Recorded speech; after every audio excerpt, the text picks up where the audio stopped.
एक समय की बात है। एक छोटे से गांव में एक कुत्ता, एक चूहा और एक बिल्ली रहते थे। कुत्ते का नाम शेरू था, चूहे का नाम चिंटू था और बिल्ली का नाम मीनू था। ये तीनों अलग अलग रहते थे, लेकिन एक दिन इनकी जिंदगी में एक अद्भुत मोड़ आया।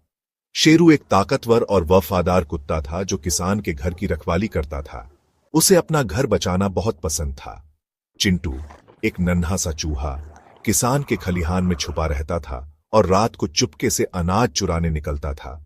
मीनू, एक चालाक बिल्ली, अक्सर चिंटू को पकड़ने की कोशिश करती थी, लेकिन चिंटू हमेशा बच निकलता था। एक दिन गांव में एक जबरदस्त तूफान आया। बारिश इतनी तेज थी कि किसान का खलिहान पानी से भरने लगा। चिंटू अपने छोटे से घर से भागकर शेरू के पास पहुंचा, जो अपने छोटे से कैनेल में बैठा था। पहले तो शेरू को गुस्सा आया, लेकिन चिंटू की हालत देखकर उसने उसे रहने दिया। थोड़ी देर बाद मीनू भी भागती हुई आई, क्योंकि उसका घर भी तूफान से टूट गया था। पहले तो तीनों एक दूसरे को देखते रहे।